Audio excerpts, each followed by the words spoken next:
Hello, my name's Jasper, welcome back to Buckle Up and welcome to this, the Genesis GV60, an all-electric crossover that's pretty premium, and I'm here today to ask the question, is it any good?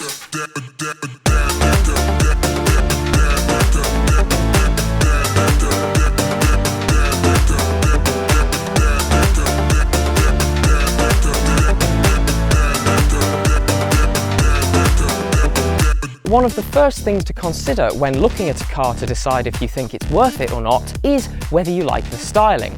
And with this, while I wouldn't describe it as outright pretty, I do think it's a bit of a handsome brute in some areas. So your front is pretty bluff, you've got this gorgeous curve across the front in the name of aerodynamics, and then you've got two clusters of pixelated LED lighting here. The front certainly has a lot of premium styling elements to it, with a large prominent grille section, most of which is actually blanked off in the name of aerodynamics, and you do have a couple of flaps which are active so they can be opened if cooling is actually required. You've also got a camera built into the front bumper here, as well as your sensor for your assisted driving systems, and then this brilliant and rather prominent front splitter, which is a lovely brushed metallic plastic finish. Up here you have your Genesis badge sitting proud front and centre on the top of the bonnet. The styling at the front is very smooth, pretty nicely tied together, and it certainly has a good amount of presence on the road, even in this darker blue metallic paintwork. Moving around to the side, you'll see a continuation of that same plastic trim that works its way over these large wheel arches and the entire section at the side of the car. One thing I do have to comment on is these alloy wheels, which I absolutely love the styling of, and you've got these brilliant lime green brake calipers that say Genesis on them. These alloy wheels are actually a 21-inch design, and I don't actually think they look too big on this car. I think the amount of sidewall you've still got is good, and the size of the wheel certainly does suit the size of this car. You've also got some lovely bright work across the top of the roofline and some gloss black plastic roof bars up here as well. You may notice that these door handles are actually pop in, pop out styled. So with the keyless entry and go system, the door handle pops out as you approach the car, which is a very premium element. And of course, it means when you're driving, they are flush with the side of the car, which is good for aerodynamics. The car doesn't actually sit particularly high off the floor despite being a crossover, so you've only got about 160mm of ground clearance, which is certainly adequate, but it does also mean that this car doesn't look too massive despite being 4.5 meters long. The back, though, is really your main event with this car, with this being a coupe-styled SUV. A coupe is not necessarily as practical as a boxy shape back here, but it's very good for aerodynamics, and my goodness, does it look good. I love the way the roofline drops away into this boot spoiler that sits across the back of the tailgate here. Very classy and elegant bit of styling. In this right haunch, you do have your charging flap, which opens with a simple press and closes again with a button press as well. Under here, you've got both a Type 2 and CCS charging connection, and the architecture which underpins this car, which is Hyundai Kia's eGMP platform, will allow you to recharge at speeds of up to 350 kilowatts. Moving further around to the back, you'll see your large Genesis script spelled out across this tailgate, and these light clusters, which are a two-strike design which does mimic that of the front light clusters, and your third level brake light is this gorgeous little strip across this spoiler.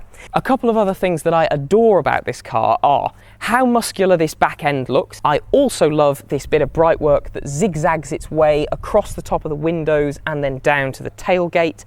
And I also love how understated it is. You've got the Genesis script and you've got GV60. There's nothing about its power output. There's nothing that blingy about this car. It's understated luxury and a bit of performance, but we'll get onto that performance element in a bit. Let's talk practicality. So if I open this electric tailgate, you will be greeted by a boot capacity of 432 litres, which isn't actually that great for something that's this size, but there's a good reason for that. It's a coupe. But also, Genesis measure that to the parcel shelf. So actually, if you fold that away, you can fit more than 432 litres worth of stuff back here. Additionally, if you fold those rear seats down, you can get up to 1,550 litres of space back here, which I'd actually say is pretty good. The boot doesn't actually have that many things in it, with it not even having a hook for a bag, but you do have a 12-volt power delivery socket over here and a load floor cover in the base of the boot, which is pretty substantial. The main section lifts, and underneath there you've got space for your Type 2 charging cable, your very nice vehicle to load adapter, which is about an £800 optional extra, and your tyre mobility kit. And then further back you've got the subwoofer for the brilliant Harman Kardon audio system.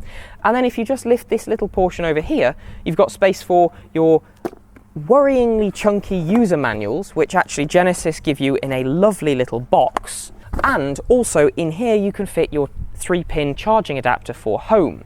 If you don't want to keep your charging adapters in the boot under the boot floor, there's actually 20 litres of storage space up front under the bonnet, which can be used for that. Your rear parcel shelf can be placed in one of 3 different positions, and those rear seats will actually recline to aid passenger comfort in the back. So let's go and have a look in there.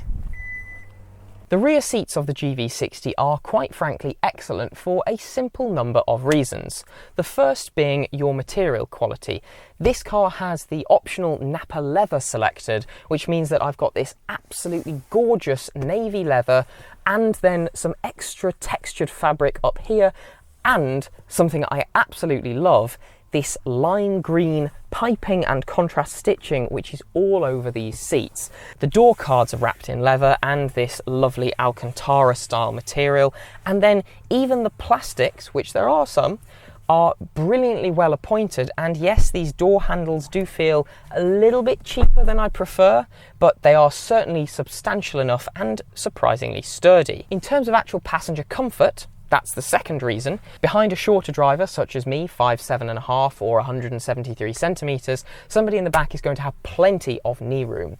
Headroom is a little bit limited, obviously due to that swooping roof line, but is still reasonable enough, so somebody who is 6 feet tall or 180 centimetres would be comfortable enough back here. Now, another thing with comfort is I can recline these seats. So with the parcel shelf in the correct position, that is pretty excellent actually.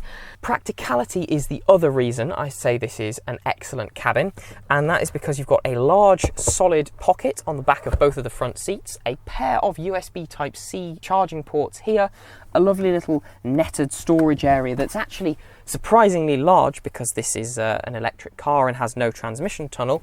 You've got a completely flat floor, and you've got a cup holder in the door card. I've also got a pair of cup holders in this fold down armrest, and I've got ISOFIX points on both of these outer seats, which are accessible by just pushing through the different parts of the seat. Another thing that elevates passenger comfort back here is that both of the outer seats have 3-stage heating. Another reason you can tell this is a little bit of a luxury car is you've got the all-important window blind. There's no climate zone back here, but you do have vents built into the B-pillars, so you actually get some airflow on your face. The width is really good, the features back here are lovely, and the materials are incredible, so the back seats are certainly nothing to be sniffed at. Let's see what it's like up front. Obviously, the front of this car is just as luxurious, if not more so, than the back. I've got the same gorgeous Napa leather adorning just about every surface in here, save for the ones where I've got a lovely bit of textured plastic. So this central section of the lovely layered dashboard, and then also this large floating center console. I've got Bang & Olufsen speakers essentially falling out of my ears, with one up here, one behind the door pull, and a third larger item down here as well. The door card is pretty practical, with room for a water bottle at the front section and then something else behind it, say a scraper. The center console has a pair of large cup holders here. Under the armrest, I've got a reasonably sized cubby here. I've got a wireless Qi charger for my phone here, but you do need to plug in to use Apple CarPlay or Android Auto, which thankfully you have a pair of USB Type-C ports down here, as well as a bit of a bin for storing things in, and a 12-volt power socket. For vehicle to load capabilities, you can use the 3-pin socket between the rear seats, or you can use the adapter and plug it into the Type 2 socket on the side of the car. The final element of practicality to consider is the glove drawer. And yes, I said drawer. This car is far superior to those that have a glove box, because this, ladies and gentlemen, is a glove drawer. Controls within this cabin are certainly a high point as well, with just about everything actually being on a physical button. I've got a section of small screen down here which is actually touch screen for my climate controls. However, my temperature adjustment has a rocker switch on both sides for both driver and passenger. You've got a row of physical buttons here as well for your shortcuts for the infotainment system. This is a gorgeous system with a large wide aspect ratio touchscreen up here, but you can also interact with it using this rotary and flicky knob down here, which means that if you're sitting in the correct seating position, you don't actually have to reach to touch the screen. You can interact with it in a far more fluid and natural sense without having to take your eyes off the road. Down here, I've got a row of buttons, with this being essentially top spec in terms of innovation pack and Sport Plus. I've got 3-stage heated and ventilated seats up front, as well as parking sensors, an auto park system, auto hold obviously, and a heated steering wheel. The driver's instrument cluster is another large screen. It's the same style of screen and quality of graphics as we've seen in a lot of Hyundai or Kia products recently. It's a brilliant system, really easy to interact with. The built-in sat-nav is actually surprisingly good, but you can of course also use the aforementioned Apple CarPlay or Android Auto, and your music does sound excellent through this stereo system. Up in the roof, I've got controls for my cabin lighting and for my panoramic sunroof. My checklist for whether you like a car is actually looking pretty good so far, with both the styling on the exterior being very nice, the interior quality being absolutely fantastic. The third thing is, does it drive well?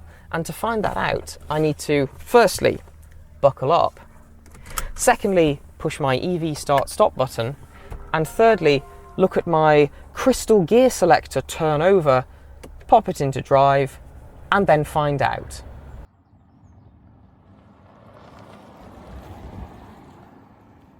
Based on the GV60 having a curb weight of 2,095 kilograms, it would be very easy to dismiss this as a luxury SUV barge. And I can kind of see why you might think that. This is, after all, absolutely draped in gorgeous leather on the interior, and it's certainly got a lot of luxurious, not necessarily sporty styling cues on its exterior. However, this model is the Genesis GV60 Sport Plus, and what that means is it's got a 240 odd horsepower motor at the front, and a second 240 odd horsepower motor at the back, which give it a combined total power output of 482 PS and a combined torque figure of 700 Newton meters.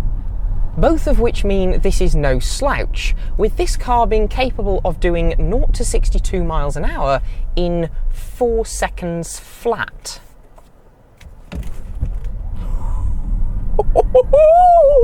My face hurts! So yes, it does the point and squirt remarkably well, as any car with 482 horsepower and 700 Newton meters of torque would do, despite being just over 2 tons unladen. When you press the boost button on the steering wheel, you get all 482 PS, and the seat bolsters on the driver's seat actually inflate to grip you better, which is really quite entertaining. But of course, life is about more than just being able to put your foot down and go, woohoo, I'm going quickly. So what does this actually drive like?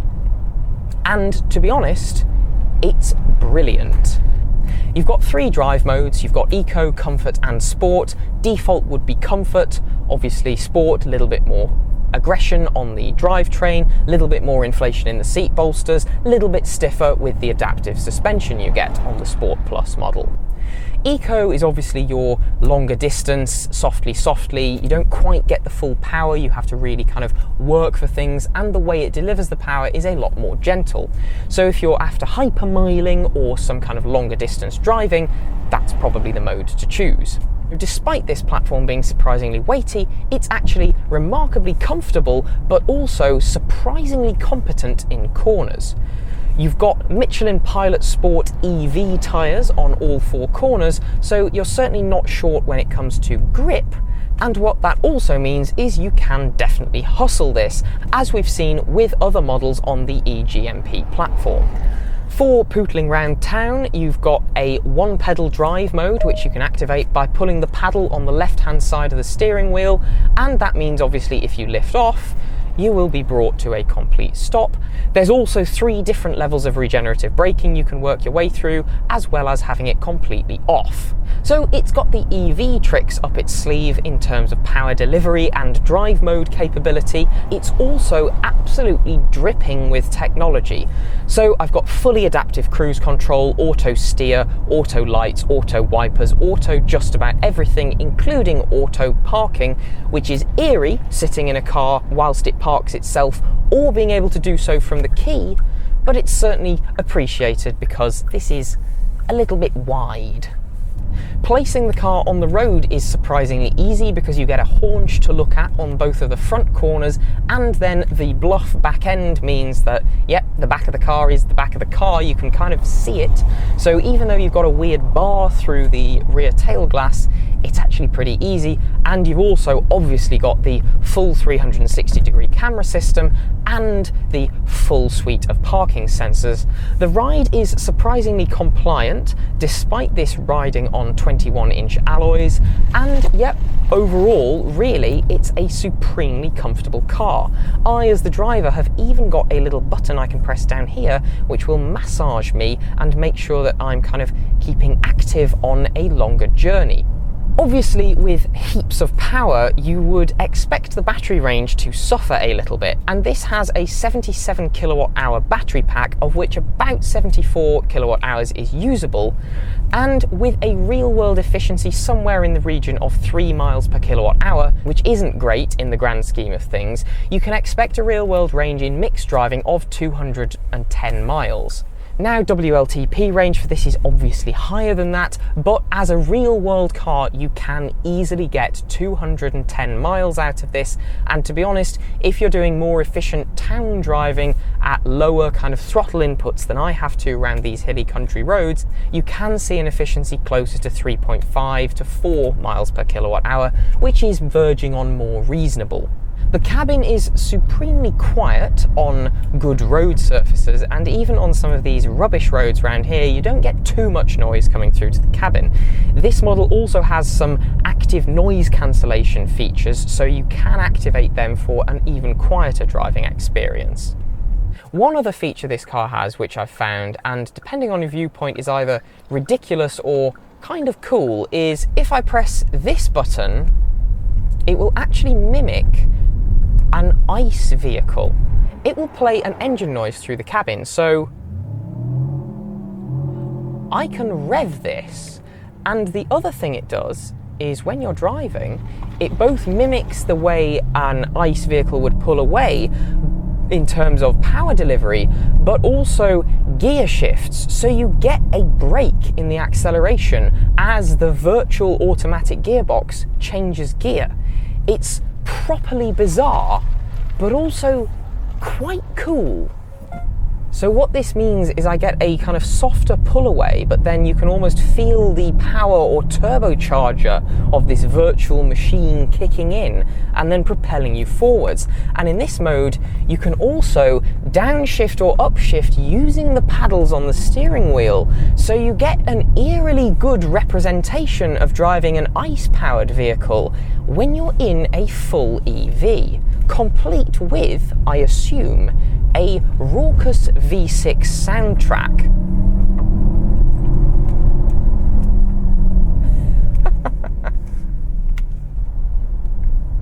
You have also got some extra driver assist systems in the form of an excellent heads-up display And if you really want, you can flick down to a camera view which overlays the detected lane markings on a live feed from the front camera of the car, and if you're using the built-in sat-nav system, it will actually overlay virtual images of arrows onto the view ahead to show you which direction you need to take and where the actual exit or junction you need to turn down is, which is mind-bogglingly clever and also really quite good. Your control inputs generally are middle of the road for an EV, I'd say. There's very little steering feel, as is the case with just about every EV, but your pedal feel is excellent and there's no sponginess in the brake pedal, which is also really good. Despite barely having any steering feel, you do at least have a good amount of weight behind the steering, and obviously if you pop it into sport mode, that weight's up even more so. So what you actually have with this is a fantastic interior, pretty good control inputs, and an all-round excellent driving experience when you consider the power available, the refinement available, and just how well this package is put together. So in terms of how well does it drive and that kind of critical test for whether this car's worth looking at, I'd say it's got it pretty well nailed. The only real negative about the GV60 is the price, with the model starting from just over £54,000, Sport Plus being over £67,500, and this model as tested being £75,535. Now it's a lot to pay, but it is a very luxurious car, and relative bargains can be found on low mileage second-hand cars, being somewhere in the region of 50% off a new vehicle. With more than enough capability, space, luxury and technology, the GV60 really does offer you a fantastic package when it comes to a family crossover. It drives fantastically, has a gorgeous interior, and with its pretty handsome styling, certainly looks luxurious enough to make it an excellent all-round vehicle. It's therefore a hearty recommendation from me, and that's everything for today's video. So if you have enjoyed, please do let me know by liking, commenting and subscribing to the Buckle Up YouTube channel. You can find all of our social media links as well as our merchandise store linked in the description below. We will see you in the next video. Thank you very much. Bye.